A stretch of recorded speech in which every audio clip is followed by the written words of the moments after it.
అసలు అంటే మీకు అంటే ఫిల్మ్ ఇండస్ట్రీకి రావడం అనేది ఎప్పుడు, ఎక్కడ, ఎలా జరిగింది? మీ ఇన్స్పిరేషన్ ఎవరు? ఫిల్మ్ ఇండస్ట్రీకి 2006లో వచ్చానండి. 'లక్ష్మి' నా ఫస్ట్ ఫిల్మ్, వెంకటేష్ గారి 'లక్ష్మి'. అంతకుముందు ఏంటంటే ఇండస్ట్రీలోకి రావాలని ఉండేది, కానీ ఎలా రావాలో ఏం చేయాలో ఎవరు పరిచయం లేరు, అసలు ఎవరు తెలియదు. ఇండస్ట్రీకి సంబంధించి ఎవరు లేరు మాకు. కానీ ఇష్టం అయితే ఉండేది, ఎప్పటి నుంచో ఉండేది, చిన్నతనం నుంచే ఇష్టం ఉండేది. కానీ చదువులన్నీ అయిపోయి హైదరాబాద్ వచ్చిన తర్వాత అప్పుడు ఫిల్మ్ ఇండస్ట్రీ ఎక్కడికి వెళ్ళాలి, ఏం చేయాలని వెతుకుతూ ఆ సెర్చింగ్లో 'లక్ష్మి' ఫస్ట్ ఫిల్మ్ చేయడం జరిగిందండి. అలా ఆ ఛాన్స్ ఎలా వచ్చింది? ఎలా అందిపుచ్చుకున్నారు మీరు దాన్ని? అందిపుచ్చుకోవటం అంటే యాక్చువల్లీ నేను ఇంకో ఫ్రెండ్ కలిసి ఫీల్డ్లోకి వెళ్ళాలి, ఎలా వెళ్ళాలో అర్థం కాక అటు ఇటు తిరుగుతుంటే ఎవరో సలహా ఇచ్చారు. అరే జూనియర్ ఆర్టిస్ట్గా వెళితే, కొత్త కదా మనం, జూనియర్ ఆర్టిస్ట్గా వెళితే సినిమా ఇండస్ట్రీలో రోజు షూటింగ్స్కి వెళ్ళొచ్చు, వాళ్ళని దగ్గరగా చూడొచ్చు, మనకి బాగా అవకాశాలు వస్తాయి, అది ఇదని ఏదో చెప్తే నిజమేననుకొని ఇద్దరం కలిసి బండి వేసుకొని జూనియర్ ఆర్టిస్ట్ ఆఫీస్కి వెళ్ళడం జరిగింది. అక్కడికి వెళ్ళి బండి ఆపి, ఇదే నా జూనియర్ ఆర్టిస్ట్ ఆఫీసు అని అడిగాం. అక్కడ కూర్చున్న వాళ్ళు అవును బాబు ఇదే అన్నారు. దీంట్లో జాయిన్ అవ్వాలనుకుంటున్నాము, ఎట్లా ఏంటి ప్రొసీజర్ అని చెప్పి అడిగాం అనమాట. అడిగితే మమ్మల్ని కిందకి మీదకి చూసి, సార్ ఇది మీకు పనికొచ్చేది కదలే సార్, వెళ్ళండి. అప్పుడు మేము అనుకున్నాం, అంటే మనం జూనియర్ ఆర్టిస్ట్కి కూడా పనికిరామా, ఇండస్ట్రీలో మనం తొక్కేస్తున్నారా ఏంటిది అనుకున్నాం. అనుకుంటే తర్వాత మాకు తెలిసిన విషయం ఏంటంటే, అసలు జూనియర్ ఆర్టిస్ట్ అంటే ఒక బ్యాక్గ్రౌండ్ అట్మాస్ఫియర్ క్రియేట్ చేసే ఆర్టిస్ట్, అంతేగాని తను ఏం డైలాగులు చెప్పడు, యాక్టింగ్ చేయడు, ఏమి లేదు. ఊరికే ఒక బ్యాక్గ్రౌండ్లో అటు ఇటు, మనం ఇప్పుడు మాట్లాడుకుంటుంటే అటు ఇటు జనం తిరగాలనుకోండి, పార్క్లో మనం మాట్లాడుకుంటే అట్లా తిరగటానికి ఊరికే జనం అంతా క్రౌడ్ అనుకోండి. అయితే అలా ఇక జూనియర్ ఆర్టిస్ట్ కాదు, మనం ఆఫీసులకి వెళ్తే కానీ మనకి వర్కౌట్ కాదు అని చెప్పేసి ఆఫీసుల దగ్గరికి వెళ్ళటం మొదలుపెట్టాం. ఫొటోస్ తీసుకొని తిరగటం అనమాట. అప్పట్లో ఫొటోస్ తీసుకొని 'లక్ష్మి' సినిమా ఆఫీస్కి వెళ్ళాం. వెళ్తే అక్కడ కో డైరెక్టర్ గారు ఫొటోస్ తీసుకొని ఓకే ఏమైనా ఉంటే చెప్తాంలే అని అన్నారు. తర్వాత నెక్స్ట్ డేనే కాల్ వచ్చింది లక్కీగా, కోటి ఉమెన్స్ కాలేజీలో షూటింగ్ ఉంది, మేము వివి వినాయక్ గారి ఆఫీస్ నుంచి ఫోన్ చేస్తున్నాం అన్నారు. ఎవడన్నా ఆట పట్టియడానికి ఫోన్ చేసాడేమో అని అనుకున్నా, అంత తొందరగా రెస్పాన్స్ వస్తుందని అనుకోలేదు. సడన్గా ఇక అక్కడికి వెళ్ళేసరికి అందరినీ లైన్లో నిలబెట్టారు. కబడ్డీ ఆట అనమాట, వేణుమాధవ్ గారు కబడ్డీ ఆడతారు చూడండి. ఆ ఆటకి ఎవరైతే కాస్త కబడ్డీ ప్లేయర్ లాగా ఉన్నారు ఏంటి అని చూసుకొని సెలెక్ట్ చేసుకున్నారు. ఉన్న వాళ్ళలో నుంచి కొంతమందిని తీసుకొని మమ్మల్ని పెట్టారనమాట. అలా నా ఫస్ట్ ఫిల్మ్ అది. ఒక నైట్ షూట్ చేసామంతే. వేణుమాధవ్ గారు, రాజీవ్ కనకాల గారు, వెంకటేష్ గారు, శర్వానంద్ గారు, ఇట్లా వీళ్ళందరి కాంబినేషన్లో చేసా ఫస్ట్ ఫిల్మ్ అది. భలే ఎక్స్పీరియన్స్. అంటే అందరికీ అంటే ఎప్పటి నుంచో ఉంటది, నేను ఫిలిమ్స్ లో యాక్ట్ చేయాలి, I want to be an artist అని. బట్ కొంతమంది ఆ ధైర్యం చేయలేరు. మనసులో ఉన్నా గానీ ఏదో ప్రొఫెషన్ లో ఉంటూ ఆ 10 గంటలకి వెళ్ళి సాయంత్రం 5-6 వచ్చేసి జాబే చేస్తూ ఉంటారు. సో మీరు రావడం ఇండస్ట్రీలోకి వచ్చారా, ముందు ఏదైనా వర్క్ చేసుకుని ఇందులోకి రావడం జరిగిందా? అంటే రావటం ఇండస్ట్రీలోకి రావటం అంటే ఇంట్లో కాళ్ళు ఎరగొడతామన్నారు. అదే అంటారు, ఎవరు ఎంకరేజ్ చేయరు. ఎందుకంటే సక్సెస్ పర్సెంటేజ్ చాలా తక్కువ అండి, 2%. 100 మంది ఇండస్ట్రీలోకి వస్తే నాలాగా కనీసం ఇంతకాలం నిలబడే వాళ్ళు 2 ఉంటారు. నేను అప్పుడు వాళ్ళని చూశాను కదా, ఆ సినిమా చేసినప్పటి నుంచి ఉన్న వాళ్ళలో 2-3 కనపడతా ఉంటారు అంతే.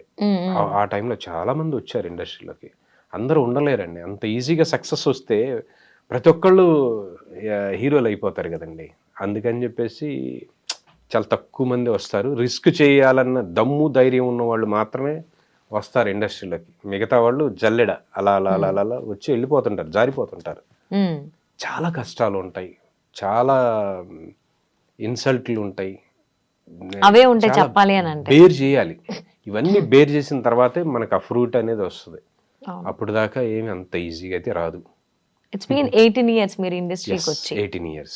ఇన్ని సంవత్సరాల్లో మీరు మర్చిపోలేనిటువంటి సంఘటన అంటే ఏం చెప్తారు? మర్చిపోలేని సంఘటన అంటే నాకు ఫస్ట్ సినిమానే వెంకటేష్ గారితో, స్టార్ హీరో సార్, ఆయనతో నటించడం అనేది మర్చిపోలేని సంఘటన.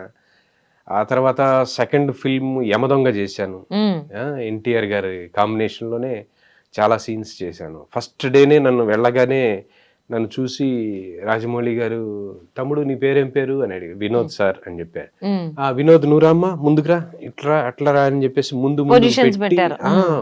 ముందుకు పిలిచి వినోద్ వినోద్ వినోద్ అని అట్లా చాలా సార్లు పిలిచి ఎన్టీఆర్ గారి కాంబినేషన్ లో కొన్ని షార్ట్స్ అవన్నీ పెట్టేసరికి మిగతా ఎవరైతే ఉన్నారో ఆల్రెడీ వాళ్ళంతా ఎక్స్పీరియన్స్డ్ యాక్టర్స్ ఉన్నారు కొంతమంది, వాళ్ళందరూ ఆశ్చర్యపోయారు. అరే నీలో ఏదో స్పార్క్ చూశారు సార్, అందుకని నిన్ను పిలిచి మరి పెడుతున్నారు, నెక్స్ట్ సినిమాకి మంచి క్యారెక్టర్ ఇస్తారు, ఇల్లు కలువు అని అన్నారు. నేను మళ్ళీ ఇంతవరకు కలవాల రాజమౌళి గారిని. అంటే మనకు ఫస్ట్ నుంచి కూడా ఏంటంటే సిగ్గు, మొహమాటం, బిడియం, ఇంకా ఏమన్నా ఉంటే అవన్నీ ఉండేవి అనమాట.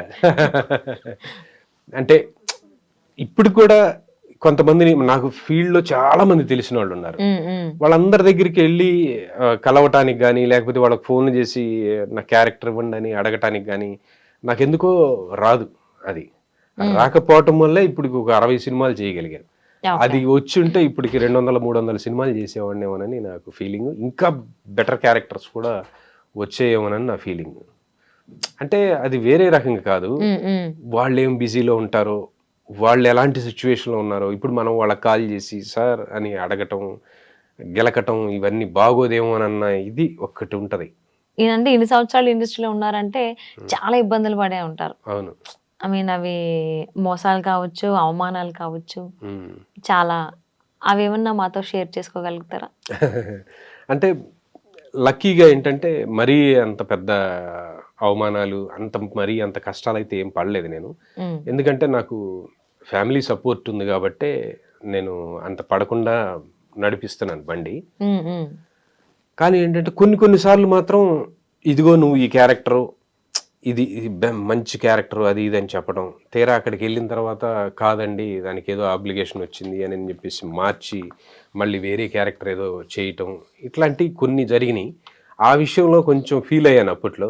కానీ తర్వాత నాకు కూడా అర్థమైంది ఏంటంటే చాలా ఆబ్లిగేషన్స్ ఉంటాయి దీంట్లో, మనం అంత సీరియస్గా తీసుకొని ఓ అని ఏడవటం, బాధపడటం చేయాల్సిన అవసరం లేదు.